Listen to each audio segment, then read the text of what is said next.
You guys, I am so butthurt right now. Like, when I say like butthurt, I'm just like, ugh. So, I bought this nifty little bad boy right here, and I was so excited to put it to use. So, I decided I wanted to go to the lake, which is one of my safe spaces. And when I say safe spaces, I will get into it a little bit deeper. So, I went to the lake and I didn't really think it through. By the time I got there, set up everything, recorded the first video, and I played it back in the car. And honey, the wind was doing more talking than me. So that sucked. Second thing is, I can't get this mic to actually work with this camera. So I'm trying to work on another alternative, or I don't know. So anyways, I used the microphone that did come with the camera, and I decided to do it in the car. That did not work out well. The sound was just like, oh my God. So here we are recording the video for the umpteenth time. What I wanted to discuss was mental health, especially in the Black community. I'm going to start off and I'm going to share a story with you guys. So back in February of 2022, I was at a really dark place and one of my lowest points. I pretty much had it in my head, like, if you get in a relationship, you know, things would be better and you'd feel so much better as long as you just had someone there. But the truth is, it really starts with loving yourself. And what I was doing was I was chasing after a person that was not chasing after me, honey, but they adored what I could do for them. So numerous times when I tried to like cut it off and just walk away, I would let this person reel me back in. Basically, I was just a seat warmer for somebody else. Their mind was on somebody else. And we would argue a lot about it because I'm like, well, what am I doing here? You know what I'm saying? I'm literally running myself in the ground for you, helping you in the best way that I can. My family has helped you. Like, what the hell? So anyways, like I said, running myself into the ground, trying to please this person, make sure they're smiling, all that good stuff. I ended up catching COVID, and she was not there for me at all. Turned her back on me. I'm talking about, baby, didn't even offer me a glass of water. Meanwhile, people who are 30 and 45 minutes away are like, hey, do you need anything? You want me to bring you something? And I'm like, no, stay away. I don't want you to catch it. You know, things like that. So as I started to recover, she was becoming more and more distant, and I was still trying to fight, trying to reel it in, arguing. And then one day, I was messaging her and I'm like, just sit down and talk to me and tell me what the hell is going on. Come on, just do that. I went to sleep and I woke up to a picture of her ex. Her ex had took a selfie basically saying like, haha, motherfucker, I'm back. So I'm like, oh, you know, okay. It drove me up a wall because I was head over heels for this girl. Love this girl more than I love my own damn self. And that's kind of what happened in a lot of my past relationships. I was more so about pleasing the other person and just begging people to, you know, just be with me and love me and just show me some affection, because I wasn't giving it to myself. And I thought that would be, you know, the fixture to everything, the solution. So one day there was a winter storm and I was just so depressed and so butthurt that I had a fifth of Jose Cuervo Gold. If you are a drinker, you know that's a nice sized bottle, especially for one person. And what I did was I basically downed that majority of it and was in my feelings, and I had basically started texting my cousins and other people, you know, basically hints that I'm about to harm myself, that I'm about to unalive myself. I remember walking over to my bathroom door and I took the mirror and I just looked at it and I'm like, don't nobody fucking want me and fuck this. And I was so angry. So I took it and I slammed it on the floor. I crushed it. Then I marched over to the bathroom cabinet, and I had just snatched it open and grabbed the first package of pills that I saw. Sat down on the couch, got about 2 of them in, and I ended up passing out. Just fell back and went to sleep. I woke up to a knock on my door. When I looked through the peephole, I saw 2 cops. What y'all doing here? So I opened the door and they're like, hey, you want to come with us? Hey, you good? And I'm drunk as hell and I'm just staring at them, still trying to figure out, why are you guys here? Then I heard my sister running upstairs. Like, is she there? And they're like, yeah, she's standing right here. She opened the door. So she walked in my apartment, looked around, then seen the smashed mirror and just said, you know what? Just go with them. I knew I needed help. I knew I was at my wit's end. So I didn't put up a fight or anything. I just handed her my keys so she could feed my cat. And I rode with the cops to a hospital. While I was there, somebody was sitting with me, watching me. They gave me an IV to basically hydrate me. And the nurses, we joked about the fact that I had drank so much, but I was just so coherent. So then I got transported to another hospital, to their behavioral unit. It was a long ride because it was a winter storm, and it was funny when they were pulling me out the truck because they had me on a bed and I had to cover my head because it was just getting padded with snow and I'm starting to look like Santa Claus. So they checked me in, take me upstairs, and I remember looking at the sign, adult behavioral unit. Took me in a room.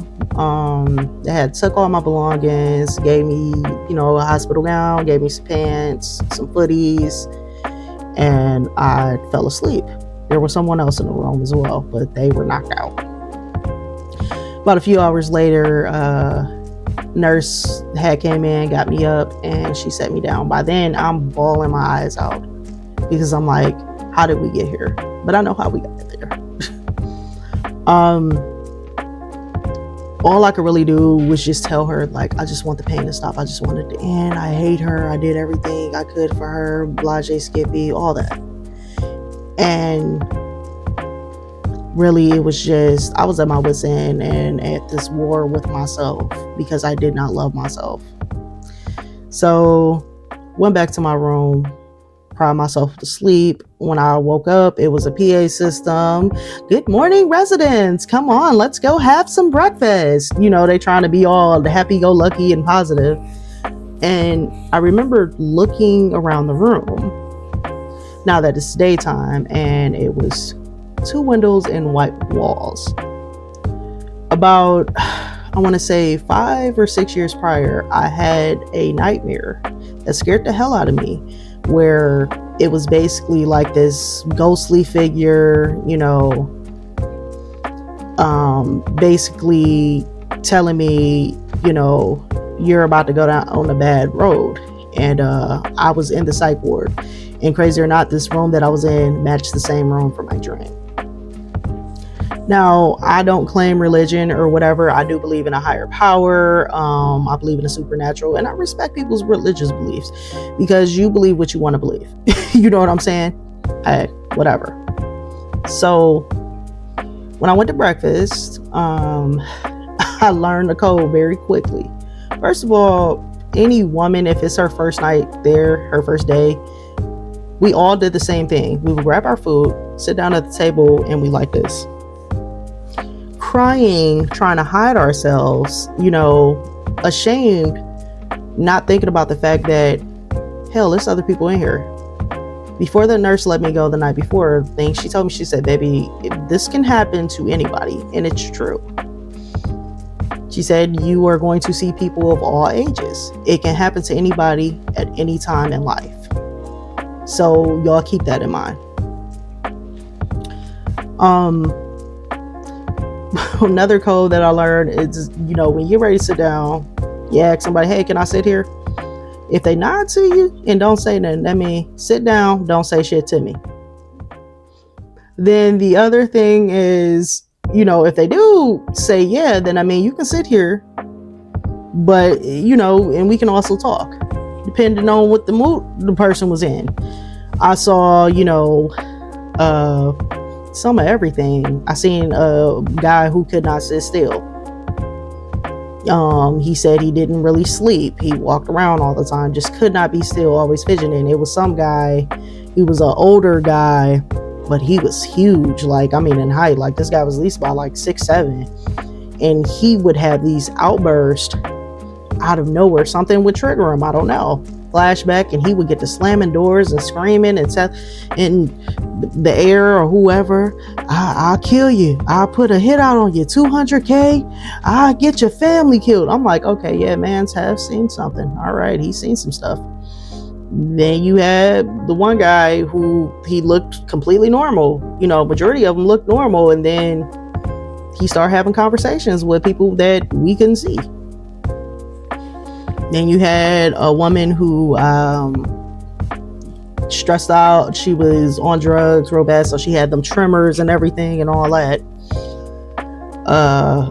Then you had a woman who was a heavy alcoholic, I believe. So she was like a fall risk, so she really had to have somebody walking with her at all times. And it used to crack me up because they'd be like, Catherine, you ready? This isn't her real name, I'm just making one up. Catherine, you ready? And then they'd be like, okay, she's still processing. And they would go grab something, and yeah, this lady would be stuck. Then you had me. You never really know how tired you really is until you go into a hospital. You never know. I ate my breakfast and I went and laid down. Got up for lunch, ate lunch, and I went and laid right back down. So the next day, listen to this. This time they stopped me.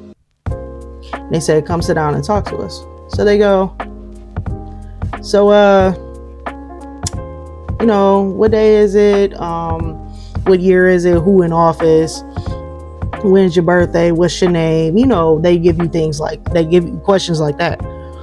But the day question, I'm messing with the people. I'm like, yeah, it's Saturday. Because in my mind, it was Friday. She said, honey, it's Sunday. So what the hell happened to Saturday and Friday? Things weren't so funny anymore. That right there actually scared me.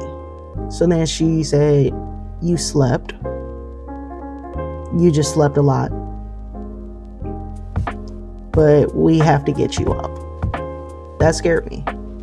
Then the first thing I'll go, hey, can I take a shower and brush my teeth? Because now I'm thinking about my hygiene. Like, ooh. 2 days without washing my ass? Hold on now. So anyways, I do that, and they send me to group, So in group, we were doing like a small little vision board and things like that. So the instructor goes, yeah, I'm gonna turn on some music. Anybody have any suggestions? So she goes, okay, I'll turn on Bruno Mars radio. Fine, okay, whatever.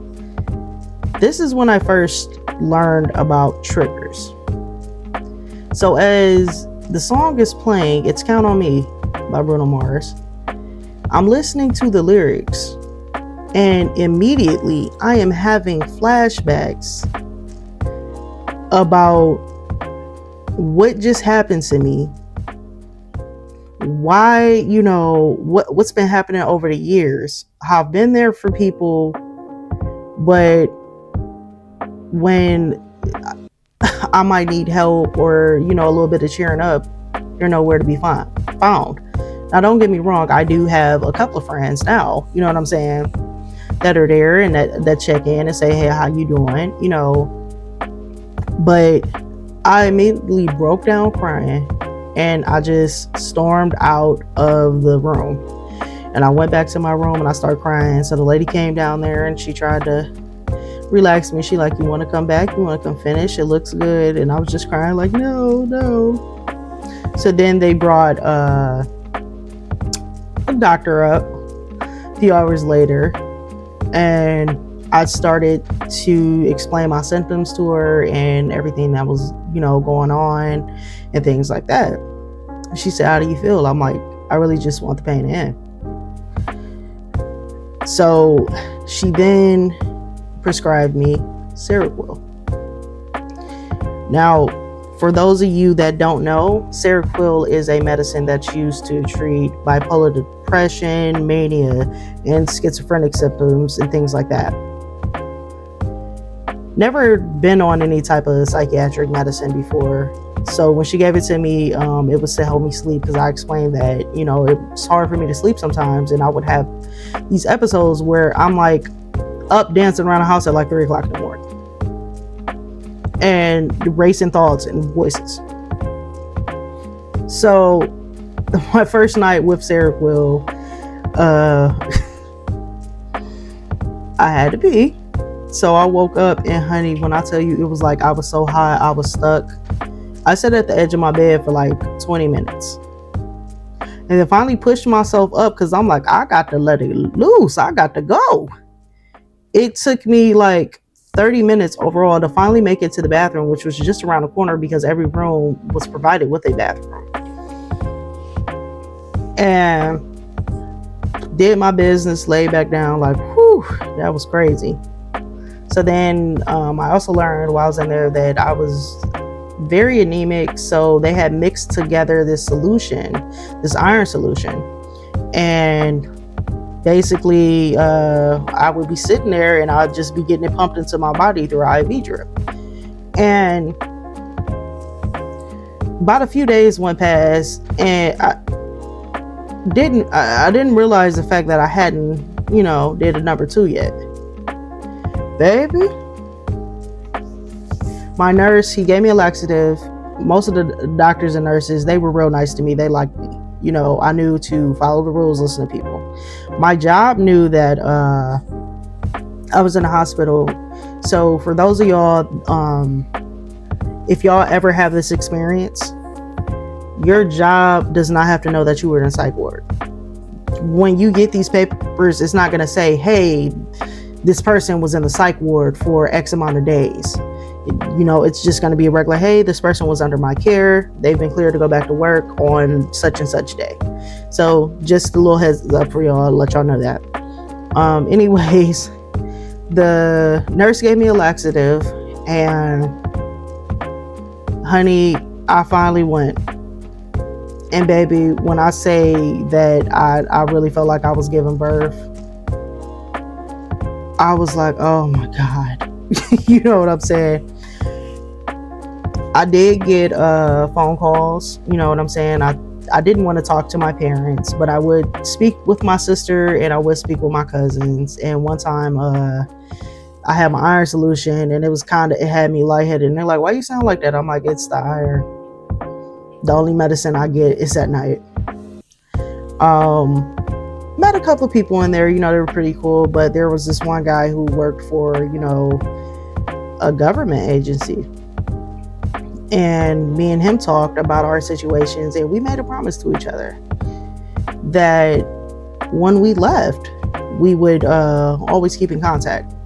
I actually need to text him and check up on him now. But when I got out of there, it was like my brain was just so clouded. It was so flooded. I didn't understand I was still processing what the hell just happened to me. I had flowers that my job had sent to me, and I remember I broke down crying when they told me somebody sent you flowers, and I read the card. It was from them, and I was just crying, bawling my eyes out. Eventually I did call my boss, and I told him what happened. Probably shouldn't have did that, but now I'm kind of like out in the open with it. It is what it is. One thing I had to realize is I do come from a childhood filled with trauma. For a lot of people who were on the outside looking in, a lot of people, they did not understand what was happening in my home. And mental illness, it stems from trauma. There's also mental illness that does run in my family as well.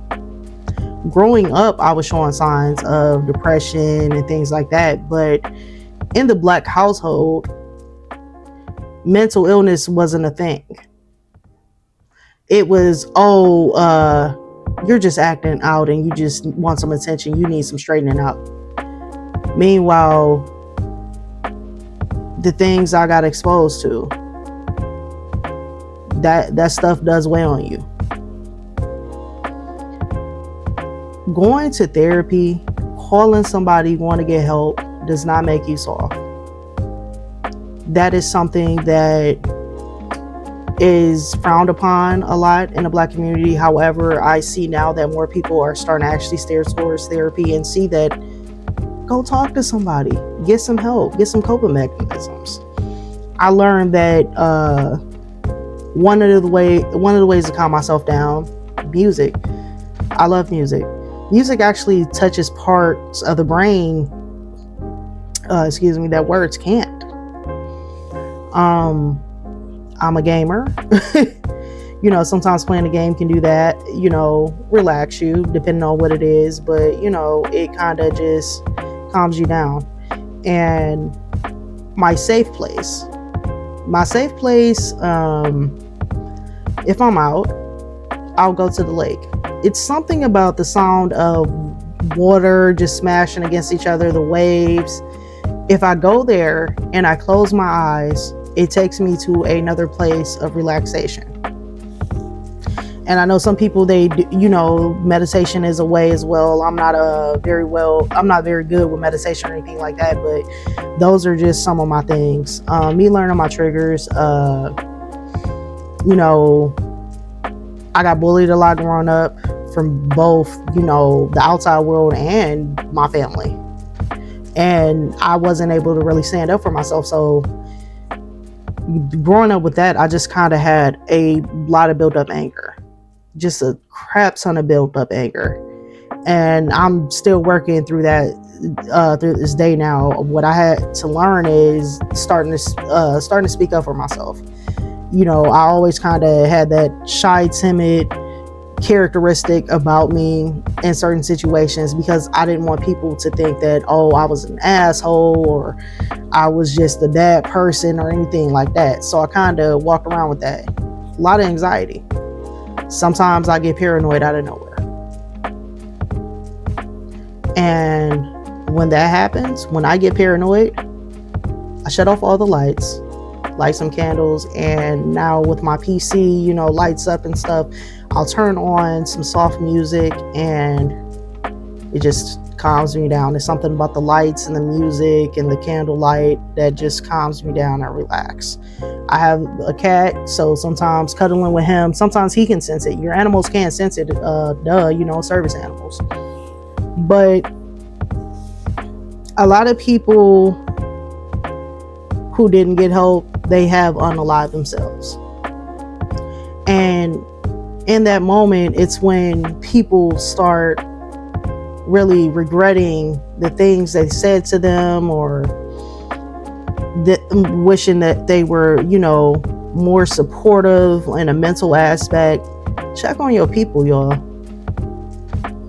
A lot of times in certain situations, that one friend that's always smiling and keeping it positive and that's, trying to be strong for everybody, sometimes they need somebody to be strong for them too. We are human.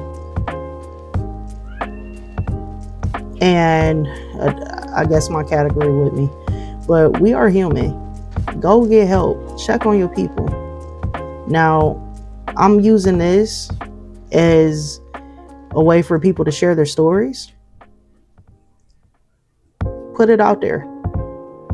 And if you are uncomfortable with telling your story about what happened to you, trauma or anything like that, I'll tell you what, I'll tell your story for you.